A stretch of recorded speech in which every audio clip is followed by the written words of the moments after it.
Hi, today we're going to talk about residential versus commercial. Should we invest in a residential home, which can be a single family home or duplex, quadplex, small rentals that we are all familiar with, or should we upgrade to a multifamily or even venture into a storage unit, warehouse, which became very cool with all the e-commerce, or what's happening with office space? So what should we invest on and why? Obviously, there are many others. There can be retail, gas stations, churches, any other type of building you can think of. Well, as I discussed this with you, I nailed it down to four different factors: familiarity, economy of scale, capital needed, and recession proof. So let's look at each one of them. Residential, we're definitely all very familiar with it. It does not sound as scary.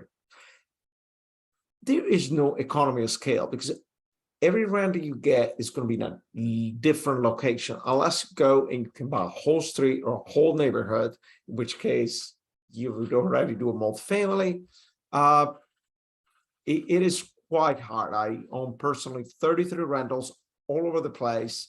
There are very good things on it, but definitely one that is not good as economy scale.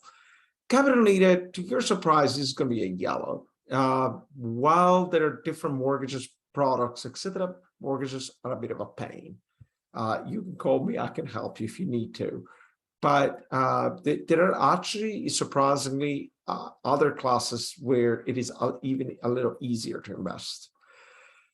Recession proof, well, the recession is not recession proof, but everybody still needs a place to live. So yes, prices go down. Yes, there is less demand. People in recessions can't afford as much mortgage or rent. Therefore, prices can go down.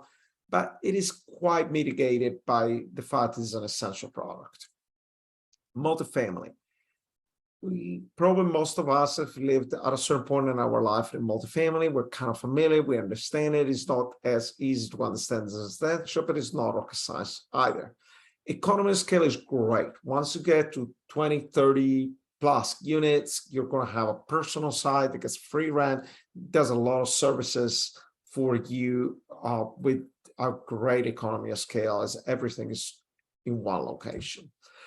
Capital needed to many people surprised is actually a green. Many especially larger multifamily are going to be done through syndication. And syndication, it means typically you have 75% of the multifamily is financed through a loan. The other 25% is typically split 22 and 3 or 23 and 3, where around, let's say 23% is of limited partners. You can be a limited partner. It can be you're part of several investors that can invest something towards the multifamily. You're going to learn from a general partner who's going to run the project. You're going to gain some of the equity that goes with the project. You're going to have to do very little.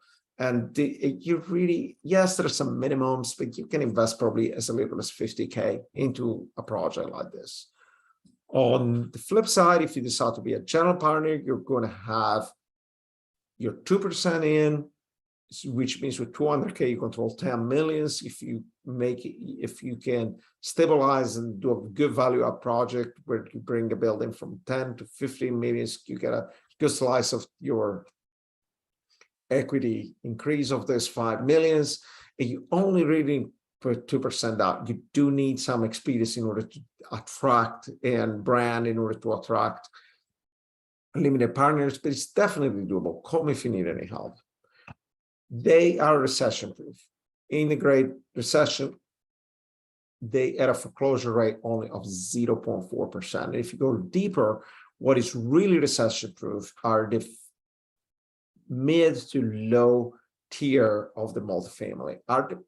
In technical terms, class B and C are the ones that really are recession proof because people need a place to live. So what they do is they downgrade, but they do need a basic apartment. So that is a great class if you're worried about recession.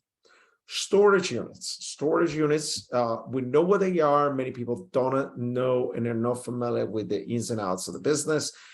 There is economy of scale of having somebody on site. However, the economy of scale goes for larger storage unit facilities, which, back to the familiarities, are not very easy to set up. So you need to kind of grow into it, starting from smaller storage units, which have initially limited economy of scale. Capital needed. You can do a syndication of the multifamily, is not as easy because people are not as familiar.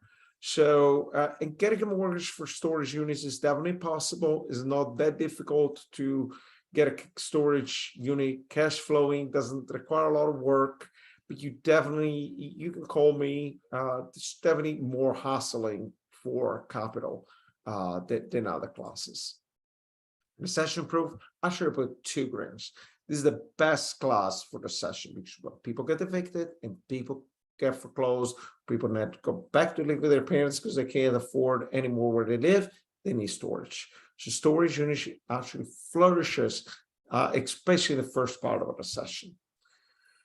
Warehouse. Many of us are not familiar, even though intuitively we understand with e-commerce that it's been a great class to own. Good economy of scale is you typically have everything in one place. You can actually often just ready to Amazon or other larger companies that just can take it over for you. You definitely need capital. Yes, theoretically, you can do syndication, so like multifamily. Practically, it's very, very hard, and they are not recession proof. Actually, e-commerce or any other businesses do get impacted with a recession. So if there is a recession, they'll lose more than anyone else. Obviously, the opposite is so true. When the economy is really hot and there is not enough warehouse space, this will skyrocket.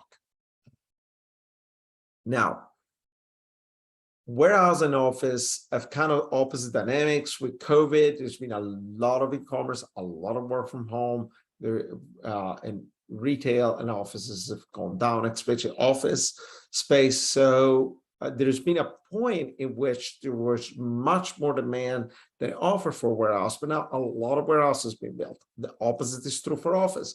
All of a sudden, there's a lot of vacancy, prices went down, but over time, there will be an attrition of office and prices will go up with demand and offer. So in my opinion, office is not a bad class right now because you can get deeply discounted prices given the vacancy rate, and eventually with people not building office spaces anymore, there will be a balance. So anyway, familiarity.